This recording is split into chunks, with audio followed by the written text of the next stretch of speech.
किसी दिए गए कार्बनिक यौगिक में नाइट्रोजन की कितनी मात्रा है, ठीक है, उस मात्रा को पता लगाना हो तो किस प्रकार हम प्रायोगिक विधि का प्रयोग करके नाइट्रोजन तत्व की मात्रा का ज्ञात कर सकते हैं।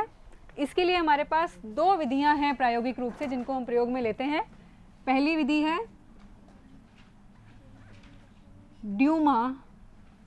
ड्यूमास मेथड,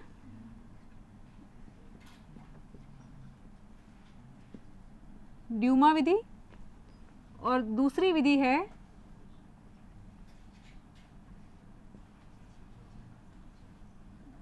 के साइलेंट है इसमें, जेल्डाल विधि।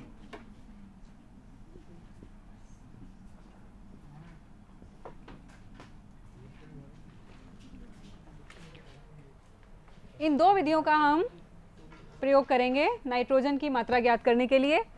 तो जो आपकी पहली विधि है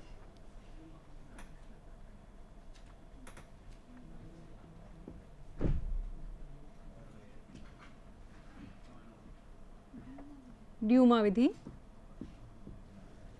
इसमें दिए गए कार्बनिक पदार्थ को, जो भी आपका कार्बनिक पदार्थ है उसमें हम जानते हैं कि कार्बन होगा ही, हाइड्रोजन होगा ही और नाइट्रोजन भी होगा, मान लिया इसके Z परमाणु है। इसके अतिरिक्त ऑक्सीजन हो भी सकता है, नहीं भी।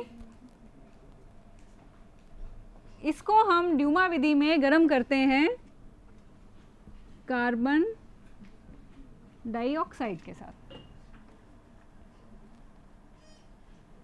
कार्बन और हाइड्रोजन की प्रतिशत मात्रा ज्ञात करने के लिए भी हमने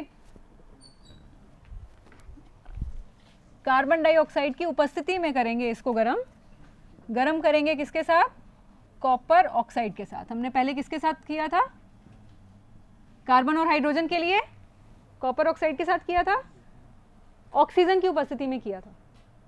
यहां पर हम करेंगे कॉपर ऑक्साइड के साथ गरम, पर अब गैस कौन सी लेंगे उपस्थिति, कार्बन डाइऑक्साइड। कोई भी आप अपना उपकरण जो है उसके अंदर कार्बनिक यौगिक प्लस कॉपर ऑक्साइड, आपका जो भी यौगिक है CXHYNZ plus copper oxide, gas प्रवाहित करेंगे, कार्बन डाइऑक्साइड, गरम करेंगे। गरम करने के बाद जो हमारे पास गैसों का मिश्रण बनेगा, ये सब कॉपर ऑक्साइड के साथ मिलके क्या बनाएंगे, कार्बन से बनेगा कार्बन डाइऑक्साइड, ठीक है, हाइड्रोजन से बनेगा जल, और नाइट्रोजन से बनेगा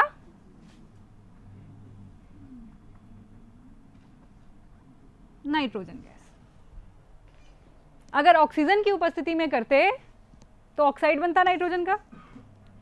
हमने कार्बन डाइऑक्साइड गैस क्यों ली है, क्योंकि हम चाहते हैं नाइट्रोजन का ऑक्सीकरण ना हो, हमारे पास नाइट्रोजन किस रूप में आ जाए, नाइट्रोजन गैस के रूप में। अब इसके अंदर देखें X अणु थे, तो यहाँ पर हमारे पास X अणु CO2 के बन जाएंगे, Y तो Y/2 H2O बन जाएंगे, और नाइट्रोजन है Z थे तो Z/2 अणु नाइट्रोजन के बन जाएंगे। तो हमारे पास यहाँ से जब बाहर गैस निकलेगी उसमें कार्बन डाइऑक्साइड की मात्रा बढ़ जाएगी, जल के वाष्प होंगे और नाइट्रोजन गैस होगी। इस गैस को हम एकत्रित कर लेंगे एक ट्यूब के अंदर, जिस ट्यूब में हमारे निशान लगे होंगे आयतन नापने के लिए, और इसके अंदर नीचे पहले तो क्या होगा, मरकरी भरा हुआ होता है,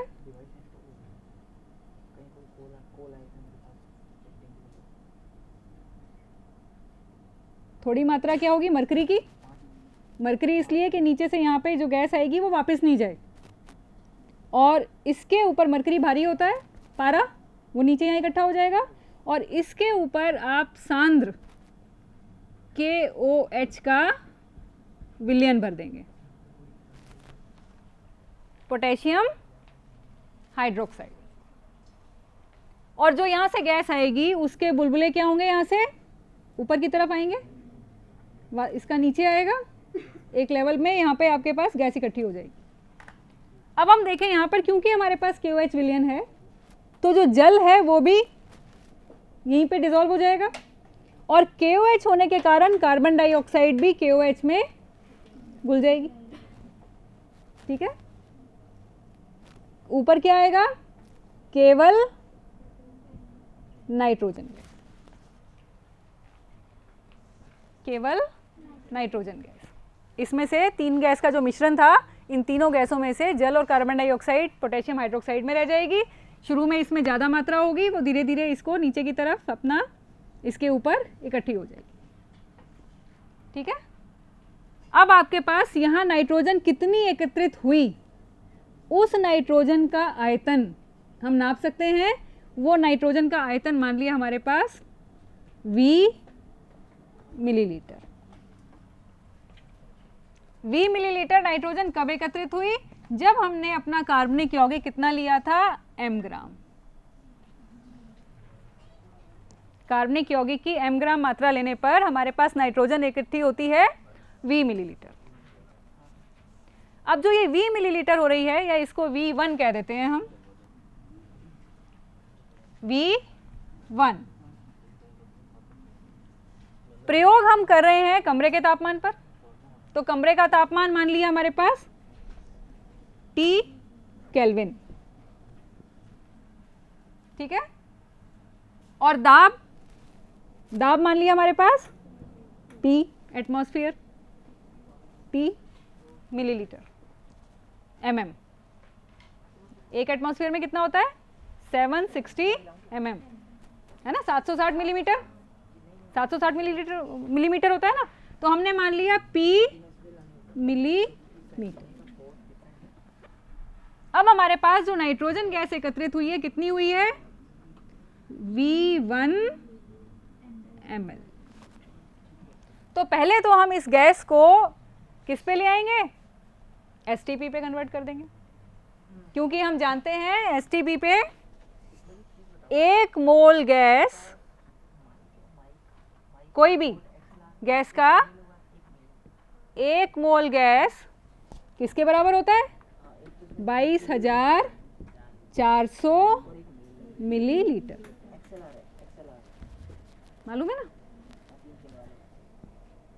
1 मोल, 1 मोल का मतलब अवोगाड्रो संख्या जितने अणु या अणु भार जितना भार। ठीक है, तो अब ये जो लेकिन होती है हमारी, ये होती है कब, 273 केल्विन पर, और दाब होता है 760 mm। पर जब हम प्रयोग कर रहे हैं तो ज़रूरी नहीं है कि प्रयोग के समय हमारा ताप और दाब इतना हो। प्रयोग के समय कमरे का तापमान जो है और कमरे का जो दाब है, वायुमंडलीय दाब, उस समय वो क्या है, T और P। तो इस आयतन को पहले हम किस में बदल लेंगे, इस तापमान और इस दाब में। उसके लिए फॉर्मूला क्या लगाएंगे, P1 V1 upon T1 is equal to P2 V2 upon T2, है ना। तो अब इसमें से हम ये मान लेते हैं P1 V1 है, तो इसको हम थोड़ा सा बदल लेते हैं अपनी सहूलियत के लिए। इसको तो हम कर देते हैं P V और T, और इसको कर देते हैं P1 V1 और T1, एक ही बात है ना। P हमारे पास क्या है, V हमें निकालना है, क्या निकालना है, V। P है हमारे पास 760 गुना V 273 किसके बराबर है, P1, ये जो P1 प्रेशर हमारा है कमरे का ताप, V1 जो आयतन हमारा नाइट्रोजन का इकट्ठा हुआ है हमारे उपकरण में, और भाग देंगे हम इसको T1 तापमान जो कमरे का तापमान हमारे प्रयोग के समय है किसमें, केल्विन में। और यहाँ V निकालने के लिए अब क्या करेंगे हम, इधर से ये उस तरफ ले आए तो आपके पास हो गया ऊपर 273/700। तो इस कैलकुलेशन से V1 को हमने किस में बदल लिया, V मिलीलीटर में। हमारे पास जो नाइट्रोजन इकट्ठी हुई थी उस नाइट्रोजन के आयतन को हमने एसटीपी पे कन्वर्ट कर लिया। ठीक है, अब इसके बाद क्या करेंगे हम, इसके बाद आप देखिए कि यदि आपके पास कितना होता, 22,400 मिलीलीटर गैस कौन सी बनी है, नाइट्रोजन N2 होती, इतने मिलीलीटर नाइट्रोजन होती तो उसका भार कितना होता, 28 ग्राम। 1 मोल होता ना, इतने मिलीलीटर का मतलब 1 मोल, और 1 मोल नाइट्रोजन का मतलब कितने ग्राम, 28 ग्राम। तो V1 को हमने बदल लिया है V में, V मिलीलीटर नाइट्रोजन किसके बराबर होगी, 28/22,400 इंटू V, और V किसके बराबर था, V किसके बराबर था, यहाँ पे हम चाहें तो इसको फॉर्मूले को सीधा चेंज कर सकते हैं, 28/22,400, V की जगह हम क्या लिख लें, P1 गुना V1 273 बटा T1 गुना 760। तो अलग अलग गणना करने की बजाय हम उसको एक बार में ही गणना कर सकते हैं। ये हमारे पास क्या मात्रा आ जाएगी, ग्राम में। इतने मिलीलीटर नाइट्रोजन किसके बराबर होती है, 28 ग्राम के। तो ये हमारे पास हो गई कितने ग्राम के, इतने ग्राम के। ठीक है, ये मात्रा मान लिया हमारी मात्रा आ गई M1 ग्राम। ये मात्रा किसके बराबर आ गई, M1 ग्राम के। अब आपके पास कुल आपने पदार्थ कितना लिया था, M ग्राम। ठीक है, इस एक अणु से कितनी नाइट्रोजन बनी, Z/2 नाइट्रोजन। एक अणु से कितनी बनी है, Z/2। मतलब अगर यहां पे हम एक अणु लें, ठीक है, तो उसके साथ में कितनी हो रही है, आधी, नाइट्रोजन की आधी। तो इसका मतलब M ग्राम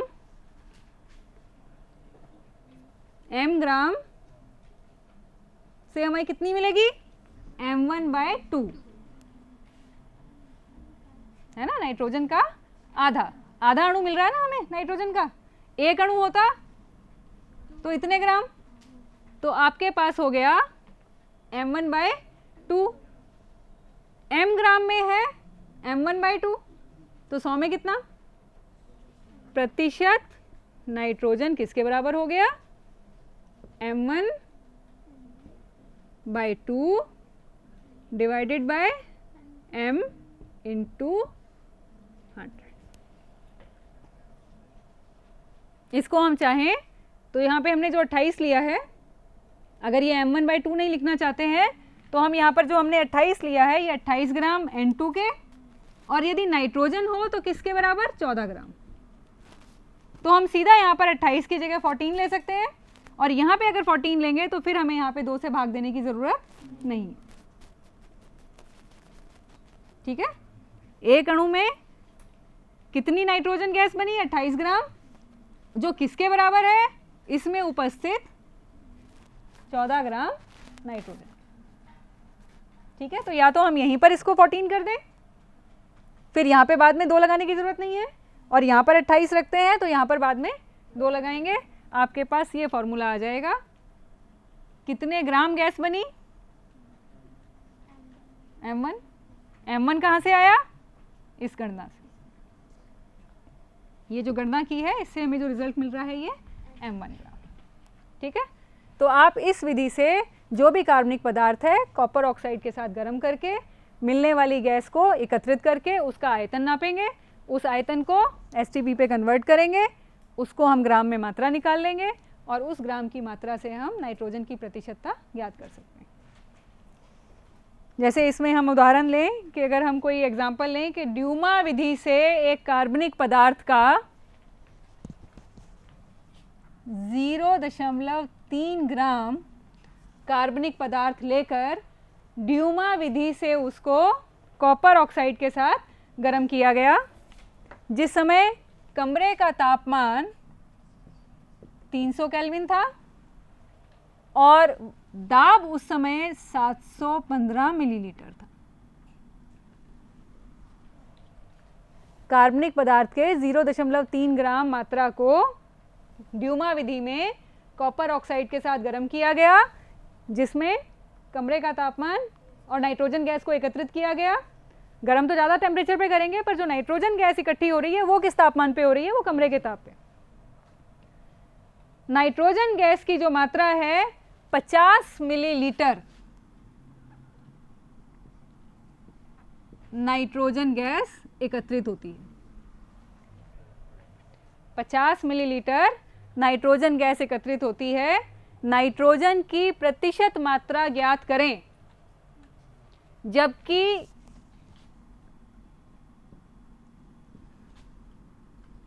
mm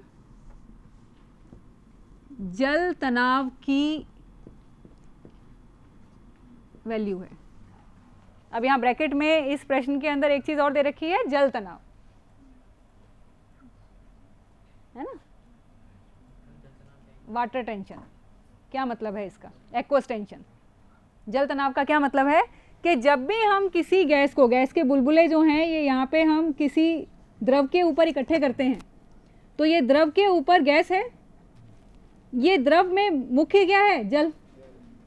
तो जल के कुछ वाष्प भी ऊपर खाली स्थान पर आ जाते हैं, और यहाँ पर जो इसका प्रेशर हम नाप रहे हैं, इसका जो दाब नाप रहे हैं हम, वो किस में नाप रहे हैं? इसी से नापेंगे हम कि इसके अंदर कितना दाब है। वो दाब आ रहा है 715 मिलीमीटर, पर इसके अंदर 15 जो है वो जल का तनाव है।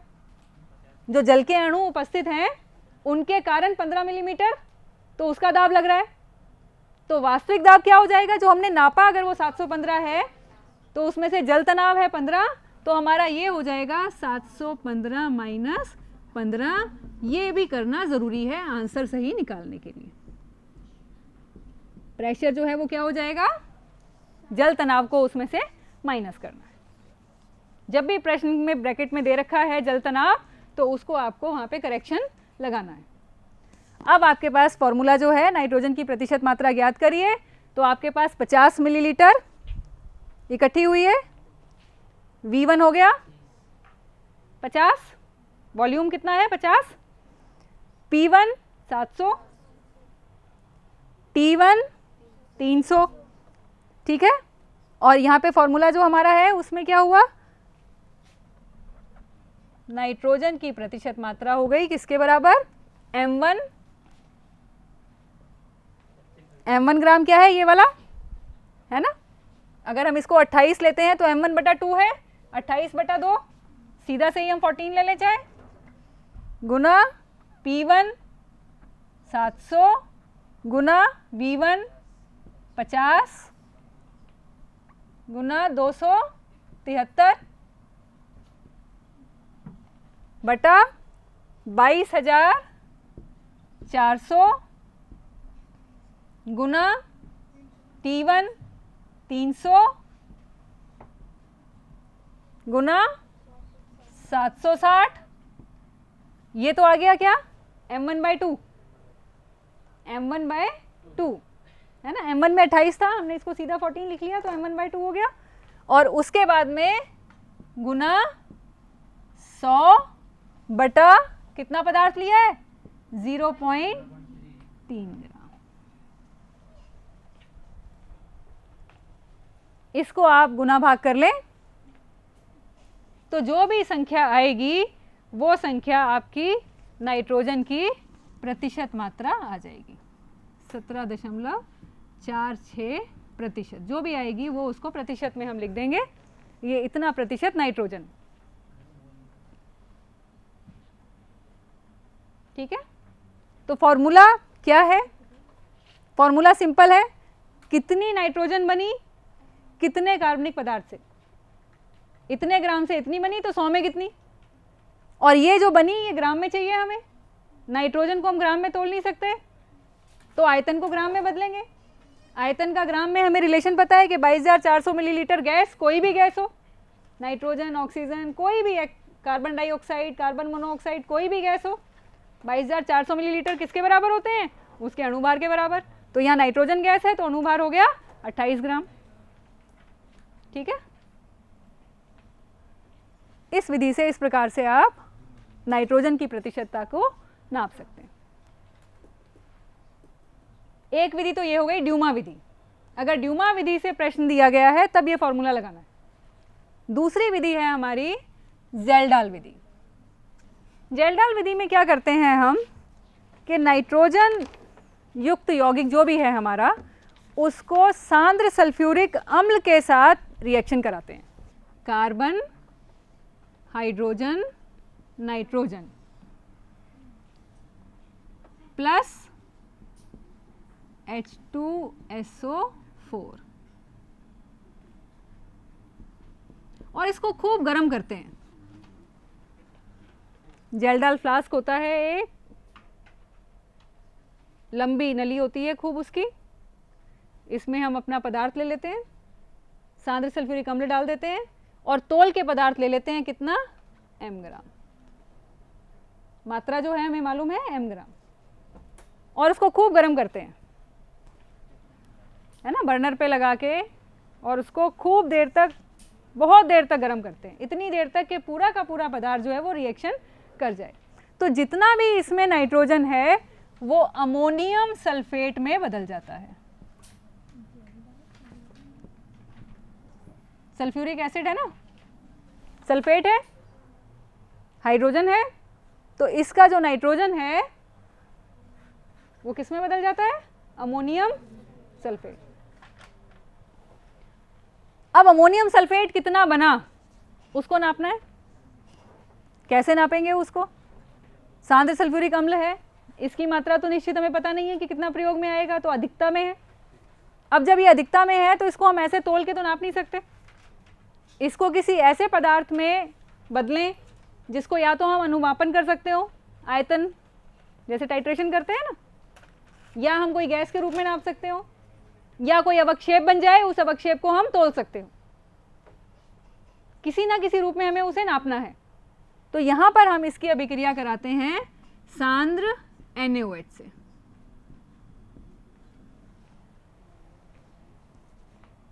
गरम करते हैं, आपके पास सोडियम सल्फेट बन जाता है।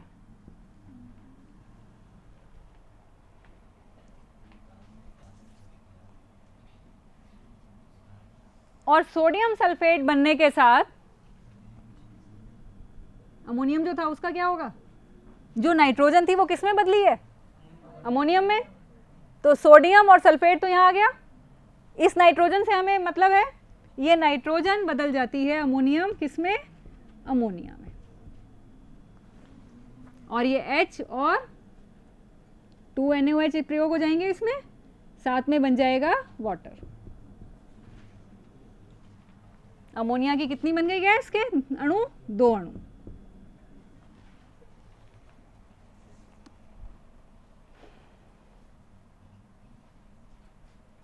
ठीक है,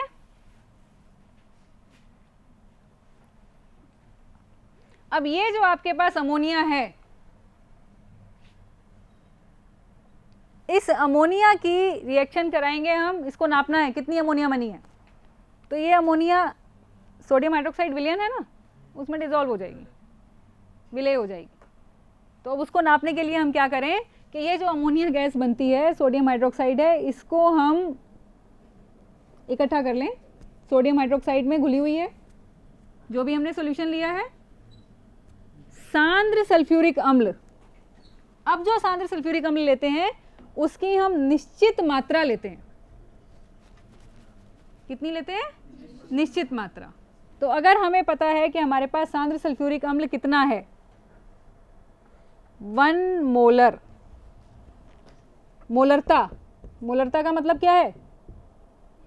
1 लीटर विलयन में 1 मोल उपस्थित है ना? इसका मतलब है एक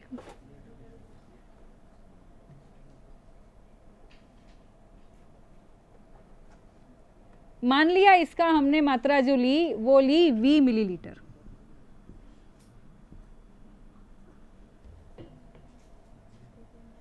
और 1 मोल भी ले सकते हैं या उसकी क्या मोलरता है, m मोलरता भी ले सकते हैं, 2 मोलर भी हो सकता है, 3 मोलर भी हो सकता है, उसकी जो भी मोलरता है वो m है। यदि 1 मोलर है तो 1 लीटर में 1 मोल घुला हुआ है, 2 मोलर है तो 1 लीटर में हमने मोलरता हमें पता है कितनी है, उसकी हमने निश्चित मात्रा ले ली 20 मिलीलीटर। और ये जो अमोनिया गैस बन रही है इसको हमने इससे अभिक्रिया करने दी। ठीक है, जब ये अमोनिया गैस इससे अभिक्रिया करेगी, जो गैस निकल रही है वो ये इसके साथ अभिक्रिया जब करती है, यहाँ पर हम अभिक्रिया दिखा सकते हैं, सल्फ्यूरिक अम्ल प्लस अमोनिया, कितने अणु अभिक्रिया कर जाएंगे इसके साथ? 2। जितनी भी अमोनिया बनी है कुछ सल्फ्यूरिक अम्ल के साथ अभिक्रिया कर जाएगी, है ना? उतना सल्फ्यूरिक अम्ल कम हो जाएगा। हमने मात्रा ली है, सारा का सारा अम्ल तो खत्म नहीं हो रहा है। इस सल्फ्यूरिक अम्ल में से कुछ सल्फ्यूरिक अम्ल इस अमोनिया के साथ अभिक्रिया करके समाप्त हो गया। अब शेष बचा सल्फ्यूरिक अम्ल कितना है वो कैसे पता लगाएंगे? उसको हम अनुमापन कर लेते हैं समान मोलरता वाले NaOH के साथ, समान मोलरता वाले NaOH के साथ। ठीक है, तो समान मोलरता वाला अगर हम NaOH लें तो VmL H2SO4 के लिए कितना प्रयोग होना चाहिए था? VmL NaOH। अगर हम समान मोलरता लेते हैं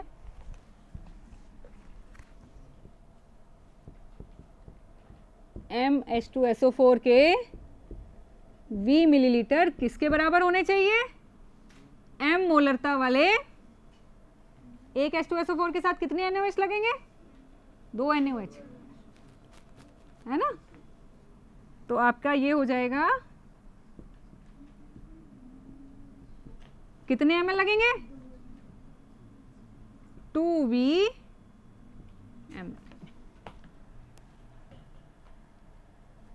यदि हम अमोनिया प्रवाहित करने से पहले हमने VmL H2SO4 लिया था, इसकी अभिक्रिया करवाते NaOH के साथ, तो H2SO4 के एक अणु के साथ NaOH के 2 अणु भाग लेते, तो मोलरता यदि हम समान लेते तो इसका यदि VmL होता तो NaOH कितना प्रयोग होता? 2Vml। पर वास्तविकता में जो हमारा अभी अभिक्रिया करने के बाद H2SO4 बचा है वो थोड़ा कम है,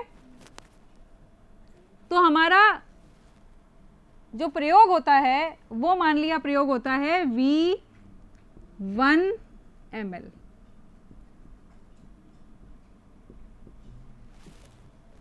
वास्तविकता में हमारा NaOH प्रयोग होता है कितना? V1ml। कम होगा, अगर अभिक्रिया नहीं होती तो ये 2Vml क्या होता? अधिक होता, और ये V1 जो होता वो कम होगा, है ना? तो कितना NaOH कम प्रयोग हुआ उतना सल्फ्यूरिक एसिड अमोनिया से अभिक्रिया कर चुका है। अमोनिया से कितने सल्फ्यूरिक अम्ल ने अभिक्रिया की है? कितने ने की है? V V1/2।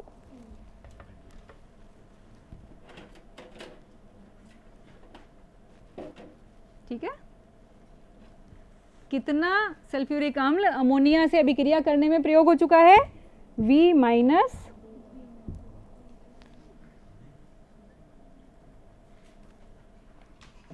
V लिए गए सल्फ्यूरिक अम्ल की मात्रा है, V1 उस NaOH की मात्रा है जो बचे हुए सल्फ्यूरिक एसिड से अभिक्रिया करता है ना। जब सोडियम हाइड्रोक्साइड से अभिक्रिया करा रहे हैं तो वो वास्तविकता में किससे अभिक्रिया कर रहा है? इसमें से कुछ हमारा अभिक्रिया कर चुका है, जो शेष बचा है उससे हमारा V1 ml NaOH अभिक्रिया कर रहा है। तो हमारे पास इतने ml NaOH जो है वो आ गया किसके बराबर? m मोलरता वाला NaOH जो अभिक्रिया करता है किसके साथ? सल्फ्यूरिक अम्ल के साथ। और वो सल्फ्यूरिक अम्ल किसके साथ अभिक्रिया किया है? जो हमारी अमोनिया निकली है उसके साथ। तो ये हमारा किसके बराबर हो गया? 2NH3 के।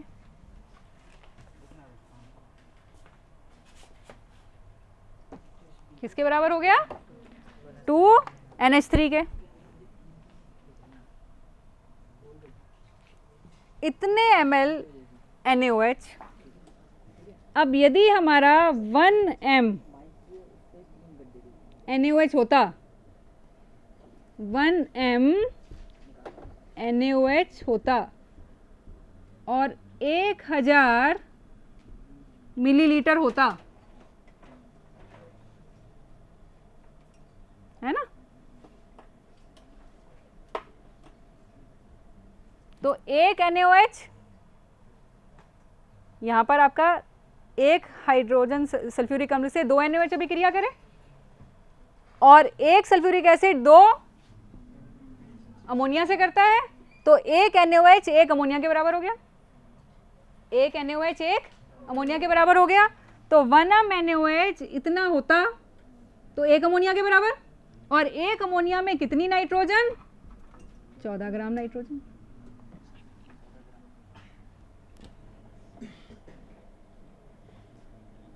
संबंध हमें कैसे निकालना है कि इतना अगर NaOH प्रयोग होता तो कितनी अमोनिया से अभिक्रिया किया होता? 1 मोल से। और 1 मोल अमोनिया में कितना नाइट्रोजन होता? 14 ग्राम। तो अब हमारे पास वास्तविकता में कितना NaOH प्रयोग में हुआ है? इतना ml की जगह कितना हुआ है? इतना ml है ना। मोलरता हमारे पास m मोल है, तो यहाँ पे हम इसको निकाल लें कि वास्तविकता में इतना NaOH कितने नाइट्रोजन के बराबर? कितनी नाइट्रोजन के बराबर? 14/1000 गुना ऊपर आ जाएगा आयतन V माइनस V1/2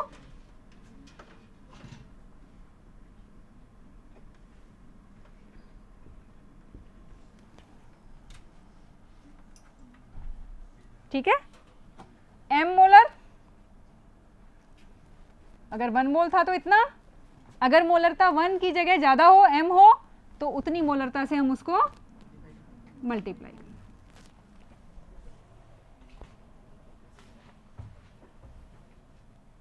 ये तो आ गई किसकी मात्रा? नाइट्रोजन की।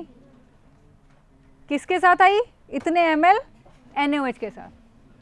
और इतने ml NaOH कितने ग्राम के लिए प्रयोग हुआ है? m ग्राम के लिए। तो प्रतिशत मात्रा के लिए क्या होगा?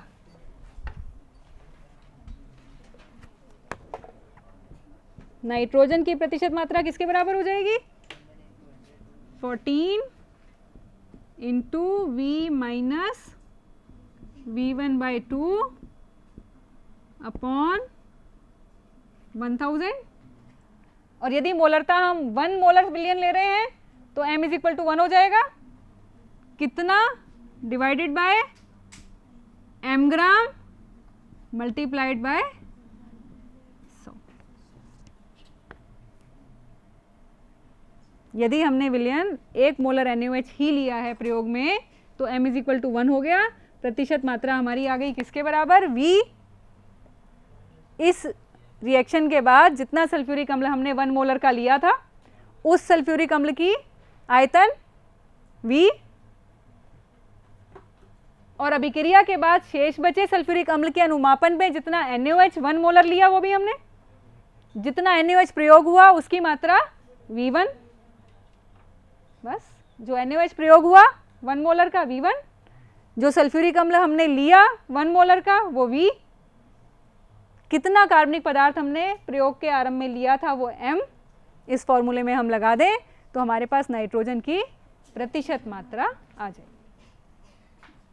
तो अब इसमें यदि प्रश्न आता है कि जेल्डाल विधि से कोई भी वजन दे रखा है आपको कि 0.5 ग्राम कार्बनिक पदार्थ को लेकर प्रयोग किया गया, सल्फ्यूरिक अम्ल अनुमापन के लिए 1 मोलर जो था उसका 12 मिलीलीटर लिया गया, शेष बचे सल्फ्यूरिक अम्ल के अनुमापन में NaOH जो प्रयुक्त हुआ वो 10 मिलीलीटर हुआ, तो V हो गया 12, V1 हो गया 10, मात्रा M आपको दी गई है कार्बनिक पदार्थ की, बाकी आपको 14 इंटू 100/1000 ये आपको फॉर्मूला लगा देना है, नाइट्रोजन की प्रतिशत मात्रा आ जाएगी।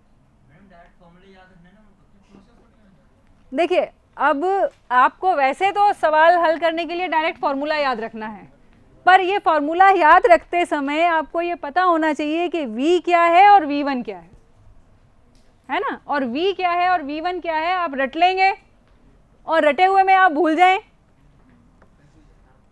तो आपको याद आ सकता है कि V क्या है वो सल्फ्यूरिक एसिड की मात्रा, क्योंकि प्रश्न के अंदर क्या दिया होगा? सल्फ्यूरिक एसिड की मात्रा, सोडियम हाइड्रोक्साइड की मात्रा, है ना, तो वो V है या वो V1 है? वहाँ पे V या V1 तो नहीं दे रखा। V में आपको क्या लेना है, V1 में क्या लेना है। तो यदि आपको मालूम है कि ये फॉर्मूला कहाँ से डिराइव हुआ है तो आप भूलेंगे नहीं कि VNaOH है या सल्फ्यूरिक अम्ल है।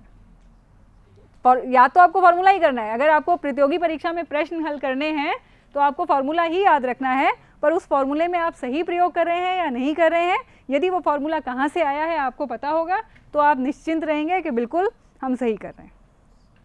ये इतना समझाने का मतलब यही होता है कि फॉर्मूला क्यों आया, कहाँ से आया, और दूसरा कि ये जो फॉर्मूला आया, ये जो अभिक्रिया हुई, इससे संबंधित कोई और भी मल्टीपल चॉइस का क्वेश्चन बन सकता है।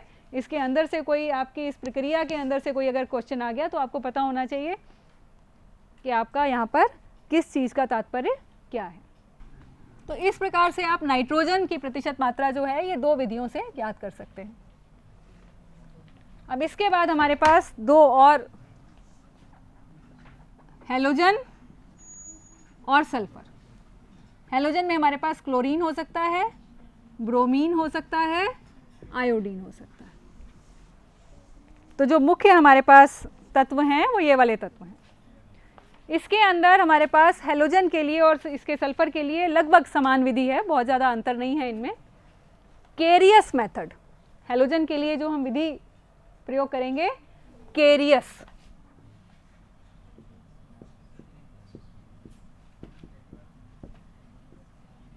केरियस विधि। हेलोजन की प्रतिशत मात्रा निकालने के लिए आप क्या करेंगे, एक केरियस ट्यूब, एक पतली कांच की नली लेते हैं, ऊपर से इसका मुंह पतला होता है, इसके अंदर जो भी आपका पदार्थ है उसके अंदर क्या है, हेलोजन है, उसका आपने कोई भी m ग्राम ले लिया और सांद्र नाइट्रिक अम्ल कंसंट्रेट, इसमें क्या क्या है, कार्बन, हाइड्रोजन, हेलोजन, और साथ में नाइट्रोजन ऑक्सीजन हो भी सकता है, नहीं भी हो सकता। एसिल हैलाइड होगा तो ऑक्सीजन भी होगा, एल्किल हैलाइड होगा तो नहीं होगा, है ना। तो हम मुख्य रूप से कार्बन, हाइड्रोजन तो होगा ही, हेलोजन और है। इसको हमने गर्म किया सांद्र HNO3 के साथ और इसको ये पदार्थ डालते हैं, सांद्र HNO3 डालते हैं और इसको बंद कर देते हैं, सील बंद कर देते हैं और बहुत अधिक तापमान पर हम इसको गर्म करते हैं। बहुत अधिक तापमान पर हम गर्म करते हैं, बहुत ज़्यादा गर्म करते हैं इसको, अत्यधिक। बंद कर रखा है, कुछ भी नहीं है, थोड़ा कंसंट्रेट नाइट्रिक अम्ल है और कार्बनिक पदार्थ है ना। जो आपने कार्बनिक पदार्थ लिया है वो पूरी तरह से रिएक्ट कर जाए, और रिएक्ट करने के बाद आपके पास इसमें क्या बनेगा? HCl। क्या बनेगा? अगर क्लोरीन होगा तो HCl, अगर ब्रोमीन होगा तो HBr, ठीक है। और उसके बाद इसके अंदर हम डालेंगे, इसको तोड़कर, AgNO3।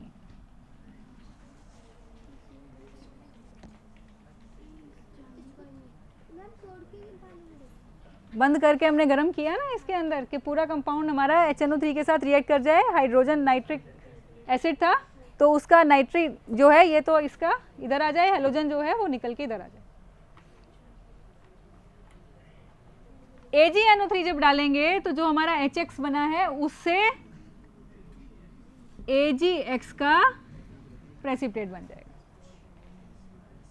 और सिल्वर हैलाइड जल में अविलेय होते हैं, है ना। पानी डाल देंगे, धो लेंगे, छान लेंगे, सुखा लेंगे, और सुखाकर हम उसको तौल लेंगे, ठीक है। तो जब हम तौलेंगे तो हमारे पास यदि इसका मान लिया बना हमारा M1 ग्राम, क्या बना? M1 ग्राम। अब यदि क्लोराइड था, यदि AgCl बनेगा, ब्रोमाइड था तो AgBr बनेगा, आयोडाइड था तो AgI बनेगा। हाँ, फ्लोराइड का ज़्यादा नहीं आता है, इन्हीं का आता है। तो आप क्या करेंगे? इसका अणुभार कितना है? सिल्वर का 108, ब्रोमीन का 80,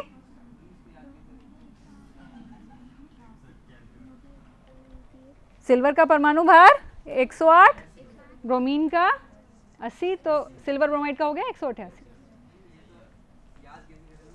ये तो परमाणु भार तो आपको याद ही है, ये तो याद करने ही पड़ेंगे बार बार। क्लोरीन का कितना? 35.5, सिल्वर का 108, तो सिल्वर क्लोराइड का कितना हो गया? 108 जमा 35.5, ठीक है। अब इसके अंदर यदि इतने ग्राम 188 ग्राम सिल्वर ब्रोमाइड होता तो उसमें ब्रोमीन कितना होता? 80 ग्राम,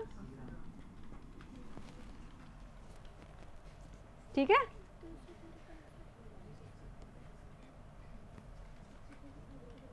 और ये बना है हमारा कितना? M1 ग्राम।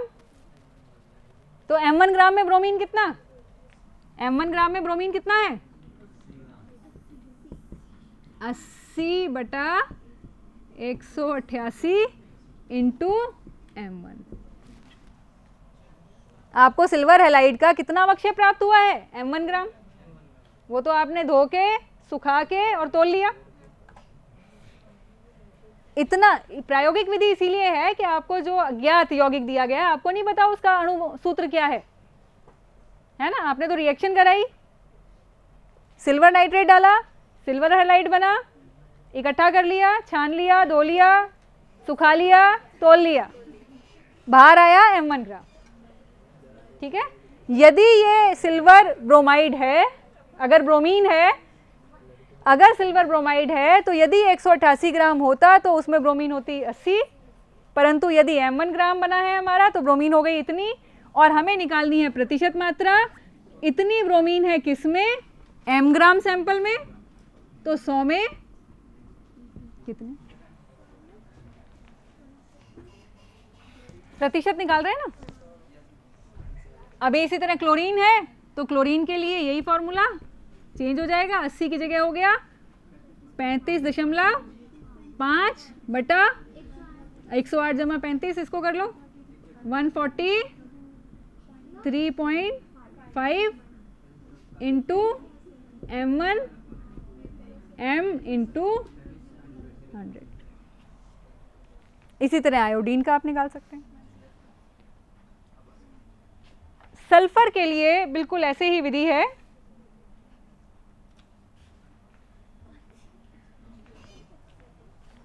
सल्फर के लिए इसी प्रकार की विधि है।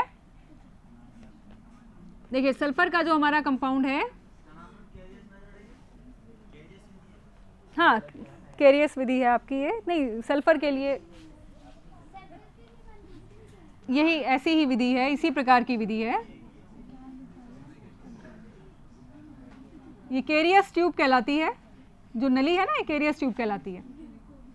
कार्बनिक पदार्थ कितना, m1 ग्राम। क्या क्या है उसमें, सल्फर, कार्बन और हाइड्रोजन तो है ही। यहां पर जो भी हमने अभिक्रिया की,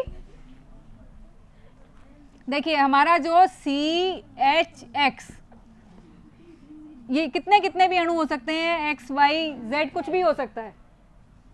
बड़े आराम से देखिए, इसको बात नहीं करें। इसका हमने m ग्राम लिया और हमने अपनी अभिक्रिया करा ली। अभिक्रिया कराने के बाद हमारे पास इससे सिल्वर हैलाइड प्राप्त हुआ और इस सिल्वर हैलाइड की मात्रा जो आई उसको हमने तोल लिया, वो m1 ग्राम आ गया, है ना। बाकी विधि जो है वो तो हमने समझ ली, किया प्रयोगशाला में जो भी किया।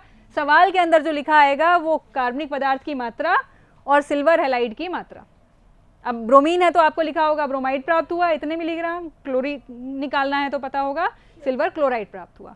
अब इसके अंदर हमारे पास जो फॉर्मूला है वो फॉर्मूला हमने कहा कि यदि हमारा ये सिल्वर X Br है, यदि ये Br है तो इसमें इसका जो अणुभार होता है वो क्या होता है 188 और इसमें ब्रोमीन कितना होता है 80। ठीक है, तो यदि हमारे पास सिल्वर ब्रोमाइड 188 ग्राम है तो इसमें ब्रोमीन कितना है 80 ग्राम। यदि ये 1 ग्राम होता तो ब्रोमीन कितना होता 80 बटा, परंतु ये बना कितना है m1 ग्राम, तो हो गया 80 बटा 188 इंटू m1। ये मात्रा आ गई किसकी, ब्रोमीन की। ठीक है, अब आपका ये m1 ग्राम ब्रोमीन किसमें है, m ग्राम पदार्थ में, तो प्रतिशत मात्रा किसके बराबर हो गई, प्रतिशत मात्रा किसके बराबर हो गई, ये जो भी भार आया ब्रोमीन का 80 बटा 188 गुना m1 divided by m gram multiplied by 100। यदि m ग्राम पदार्थ है तो ब्रोमीन कितनी है, इतनी। यदि 1 होता तो डिवाइडेड बाय m, यदि 100 होता तो गुणा 100। परसेंटेज निकालना होगा। सल्फर के लिए आपने क्या किया, वही m1 ग्राम पदार्थ लिया जिसमें कार्बन, हाइड्रोजन और सल्फर है, और इसको भी आप कंसंट्रेट HNO3 के साथ या सोडियम परऑक्साइड के साथ गर्म करते हैं। ठीक है, कंसंट्रेट सांद्र नाइट्रिक अम्ल या सोडियम परऑक्साइड, दोनों में से किसी के भी साथ आप इसको गर्म कर लेते हैं। और जब आप गर्म करते हैं तो ऑक्सीकरण हो जाता है इस पदार्थ का। कार्बन, हाइड्रोजन और सल्फर है, हाइड्रोजन है, सल्फर है, और यहाँ पे सांद्र नाइट्रिक अम्ल भी ऑक्सीकारक है, सोडियम परऑक्साइड भी ऑक्सीकारक है। हमारे पास बन जाता है इसमें से क्या बनेगा, हाइड्रोजन है, ऑक्सीजन है और सल्फर है, H2SO4। सल्फ्यूरिक अम्ल बन गया। अब सल्फ्यूरिक अम्ल का अनुमापन तो करेंगे नहीं क्योंकि नाइट्रिक अम्ल भी है, सल्फ्यूरिक अम्ल भी है, दोनों अम्ल हैं। ये कितना और ये कितना, सल्फर से हमें मतलब है केवल सल्फेट। इस सल्फेट को हम तोलना चाहते हैं, नापना चाहते हैं, कैसे नाप सकते हैं, बेरियम क्लोराइड डाल दें। सल्फेट आयन का परीक्षण कैसे करते हैं, बेरियम क्लोराइड डाल दें तो क्या बन जाएगा, अगर इसमें हम बेरियम क्लोराइड डाल दें तो हमारे पास बन जाएगा बेरियम सल्फेट। और बेरियम सल्फेट कैसा होता है, अविलेय, इनसॉल्युबल, जल में अविलेय है।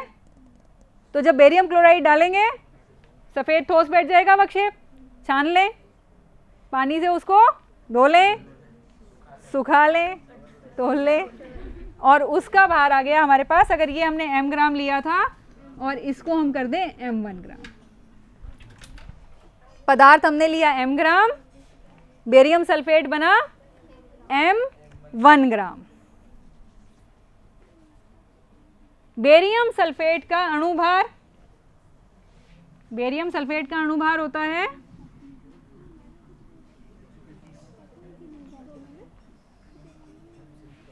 अगर 233 ग्राम बेरियम सल्फेट होता तो इसमें सल्फर कितना होता? 32।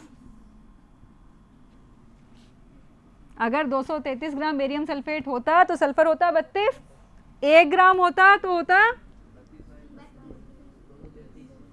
पर हमारा बेरियम सल्फेट बना है कितना? m1 ग्राम गुना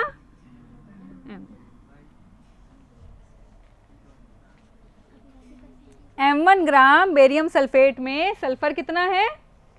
32/233 इंटू m1। इतना सल्फर है। इतना सल्फर किस में है? m1 ग्राम बेरियम सल्फेट में, जो किससे बना है? m ग्राम कार्बनिक पदार्थ से। तो इस कार्बनिक पदार्थ में सल्फर की प्रतिशत मात्रा कितनी है ना? परसेंटेज कितनी हो गई? परसेंटेज यहाँ पे परसेंटेज ऑफ सल्फर बटा m इंटू 100। m कार्बनिक पदार्थ की मात्रा है जो नीचे है ना। देखिए अब m और m1 जो है वही वाली बात है कि क्या है, भूल जाएं m क्या था m1 क्या था। जो नीचे है वो उस कार्बनिक पदार्थ की मात्रा है जिसमें हमें प्रतिशत मात्रा निकालनी है।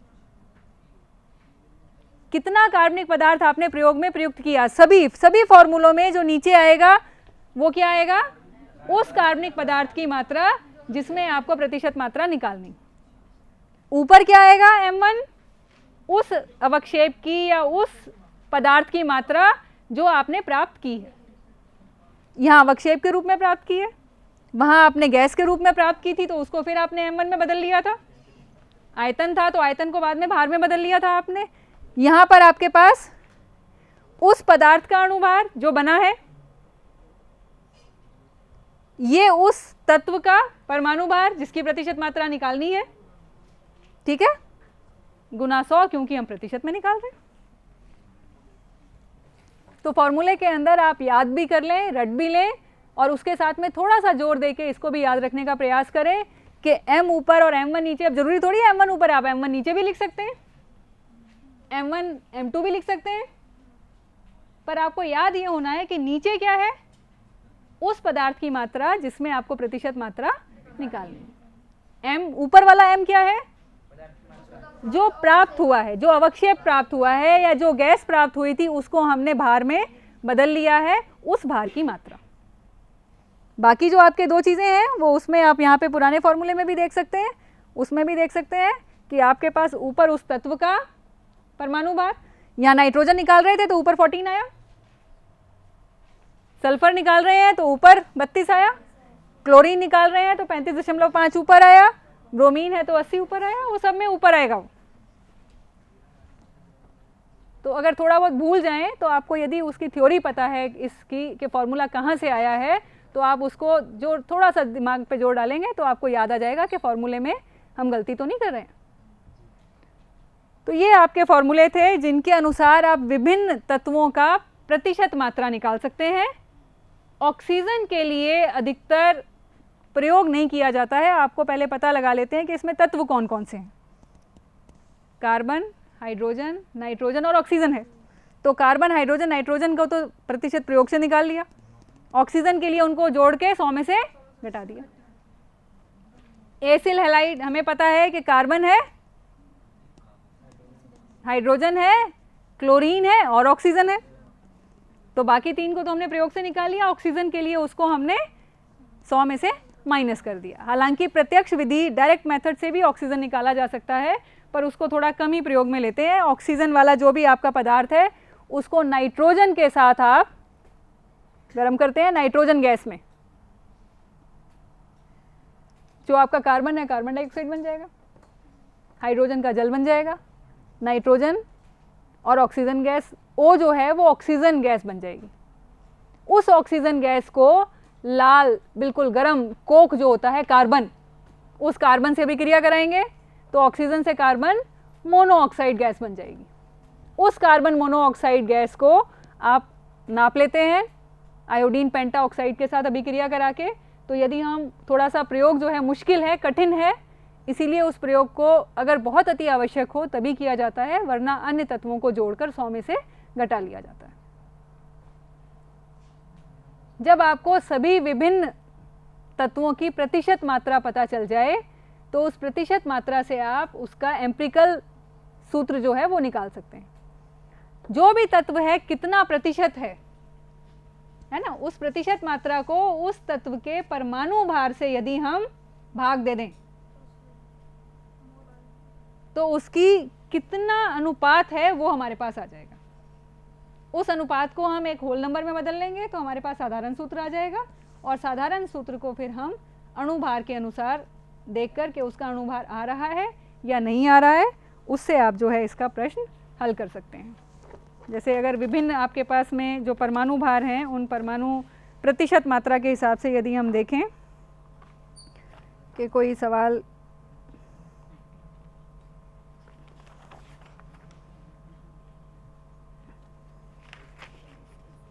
अलग अलग आपको तत्वों का यदि प्रतिशत मात्रा दे रखी हो, देखिए जैसे एक प्रश्न छोटा सा देख लेते हैं कि ये जो प्रतिशत मात्रा है ये आगे हमें कहाँ काम में आती है।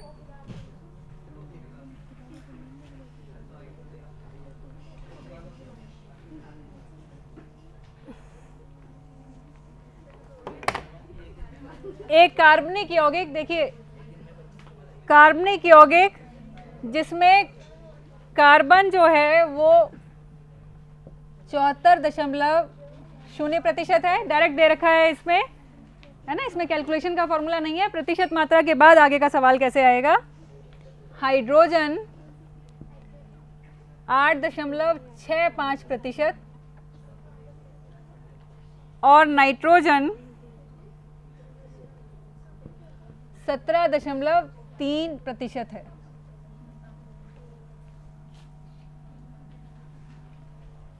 एक कार्बनिक यौगिक जिसमें विभिन्न तत्वों की मात्रा इतने प्रतिशत है का मूलानुपाती सूत्र क्या होगा,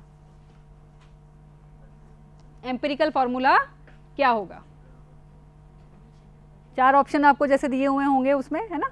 अब ये प्रतिशत मात्रा जब दी हुई है तो हमें पूछा गया है कि कार्बनिक यौगिक क्या होगा, या मूलानुपाती सूत्र क्या होगा, या अणु सूत्र क्या होगा। पहले हम मूलानुपाती सूत्र निकालेंगे, यदि अणु भार दिया होगा तो हम उसका अणु सूत्र भी निकाल सकते हैं। क्या करना है हमें, इसमें जो भी प्रतिशत मात्रा दी गई है उस प्रतिशत मात्रा को उसके परमाणु भार से भाग दे दें। कार्बन के लिए 12 से भाग दिया, इसके लिए 8.65 को भाग दिया किससे, हाइड्रोजन के लिए 1 से, और नाइट्रोजन के लिए 17.3 को भाग दिया किससे, 14 से। देखिए ये 100 में से है। अब इनको देख लें जोड़कर 100 आ रहा है या नहीं, कितना आ रहा है,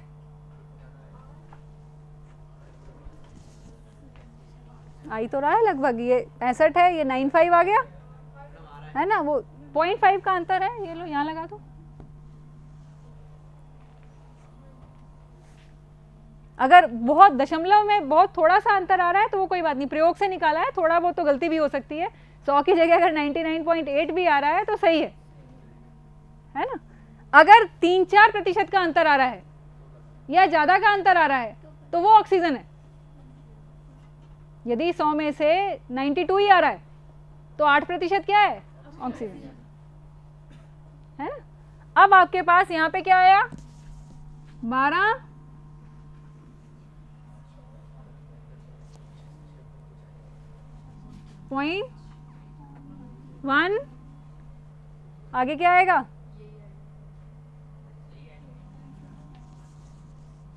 करीब करीब इतना आ गया, और यहां पर करीब करीब 65 है, और यहां पर देखिए अभी इसका कारण है कि हम ऐसे दशमलव में क्यों निकाल रहे हैं। यहां पर क्या आया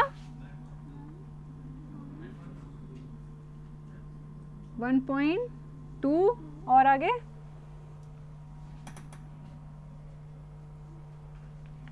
करीब करीब इतना आ जाएगा, ठीक है लगभग। अब इसमें से क्या करेंगे कि ये जो आपके पास विभिन्न अंक आए सबसे छोटे अंक से भाग दे दो, 1.23 से इन सबको भाग दे दो, है ना। अगला स्टेप क्या करेंगे हम 6.17 डिवाइडेड बाय 1.23, यहाँ पर 8.65 डिवाइडेड बाय 1.23 और यहाँ पर 1.23 डिवाइडेड बाय 1.23। सबसे छोटा, अगर सबसे छोटा ये होता तो इससे भाग देते, सबसे छोटा जो भी सबसे छोटा है उससे भाग दे दो, तो ये आ गया 1। यहाँ पर अब देखेंगे लगभग लगभग कितना आ रहा है, पूर्णांक नहीं आएगा लेकिन लगभग कितना आएगा, देखें कितना आएगा, किसका नहीं नहीं, ये परमाणु भार अणुभार तो हमें पता ही नहीं है क्या है। आपको एम्पिरिकल फॉर्मूला मूलानुपाती सूत्र निकालना है, आपको निकालना है CHN XYZ। ये XYZ क्या है 5.01 आएगा, तो उसको 5.0 ही मान ले, हम 5 मान ले, है ना। अगर थोड़ा सा इतना आ रहा है तो उसको 5.9 आता तो हम 6 मान लेते, है ना। यहां पर हम क्या करेंगे लगभग पूर्णांक देखेंगे, अगर 5.5 आ रहा है तब उसको 5.5 लिख लेंगे, परंतु 5.01 आ रहा है तो 5 मान लेंगे, 5.9 आ रहा है तो 6 मान लेंगे, ठीक है। क्योंकि प्रयोग से निकाले गए हैं ये, तो इसमें थोड़ी बहुत आंशिक गलती होने की संभावना है। ये आंकड़े कहां से आए हैं, प्रयोग से। यहां पर कितना आएगा 7 और ये तो 1 है ही, तो आपके पास फॉर्मूला हो गया कार्बन कितने X कितने 5H7N।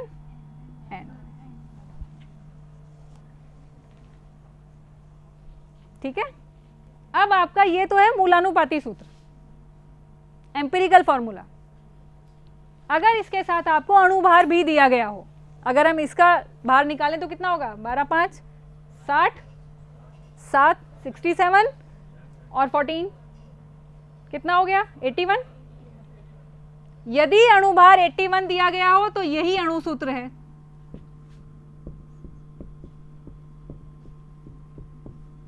अणुभार अब या तो 81 होगा या इसका गुणांक होगा या 162 हो सकता है। यदि 162 होता तो इसका आ रहा है भार 81, इसका मतलब ये इनका अनुपात हमेशा यही रहेगा। अगर 5 कार्बन है तो 7 हाइड्रोजन और 1 नाइट्रोजन, तो अणु सूत्र या तो ये होगा या अणु सूत्र क्या होगा, अगर C10 होंगे तो H14 होंगे और नाइट्रोजन 2 होंगे, क्योंकि सभी परमाणु पूर्ण रूप से होंगे, कोई आधा परमाणु तो हो नहीं सकता। 5 कार्बन के साथ 7 हाइड्रोजन होने जरूरी हैं, तो 6 कार्बन हो नहीं सकते, क्योंकि 6 कार्बन करते ही ये यहाँ पे टुकड़ों में आ जाएगा। तो या तो ये 5 कार्बन होंगे या 10 कार्बन होंगे। अणुभार यदि 81 है तो अणु सूत्र ये है, अणुभार 162 है तो अणु सूत्र ये। अब इसके बाद ये दरअसल इस तरीके की जो गणनाएं आती हैं, ये आपका न्यूमेरिकल आता है, मिक्स न्यूमेरिकल। इसके साथ कुछ और आंकड़े दिए होंगे कि एक कार्बनिक यौगिक जिसमें कार्बन हाइड्रोजन नाइट्रोजन की इतनी प्रतिशत मात्रा है, अणुभार 81 है, जलने पर काले धुएं के साथ जलता है, ज्वाला परीक्षण में, है ना, काले धुएं के साथ जलता है, और आपका ये वाला परीक्षण देता है अणु की का आपका यौगिक क्या है। तो आपको जो भी रिएक्शन दी है, परीक्षण दिया है, उसके अनुसार आपको देखना पड़ेगा कि यहाँ पे C5H7 है ना, 5 कार्बन के साथ 7 हाइड्रोजन है, तो या तो ये कोई क्या है, कैसा पदार्थ है, एलिफेटिक तो है नहीं, पर एरोमेटिक में भी क्या है 5 कार्बन है, बेंजीन में 6 कार्बन होते हैं, या तो साइक्लोपेंटेन का कोई व्युत्पन्न है ना, या कोई कैसा व्युत्पन्न हो सकता है?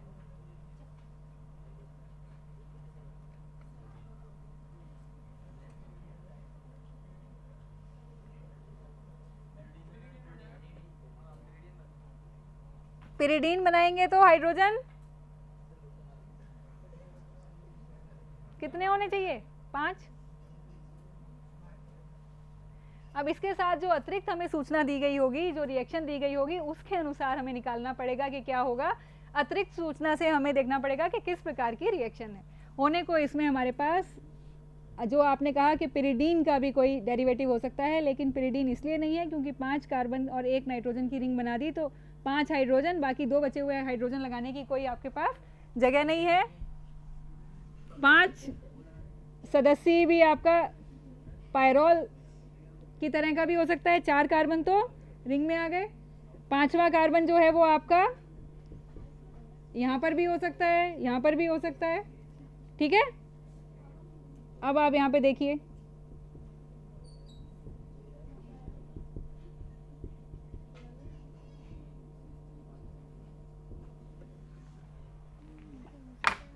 कितने कार्बन? 5 कार्बन, हाइड्रोजन कितने और नाइट्रोजन 1। एरो और पिरोल में भी यहाँ पर अगर H होता, कार्बन CH3 की जगह हाइड्रोजन होता तो पिरोल होता। ये N मेथिल पिरोल है। साधारण पिरोल तब होता जब CH3 की जगह H होता, है ना। ये 5 विषम चक्रीय, जैसे पिरिडीन कैसा है 6 सदस्यीय विषम चक्रीय, ये 5 सदस्यीय विषम चक्रीय यौगिक है, ठीक है। तो अब ये इसमें आप देख लें अपने और जो सवाल न्यूमेरिकल्स जहाँ पे भी आप करें, ऑक्सीजन कंटेनिंग कंपाउंड से संबंधित आपके कोई प्रश्न हो तो वो आप इकट्ठे कर सकते हैं।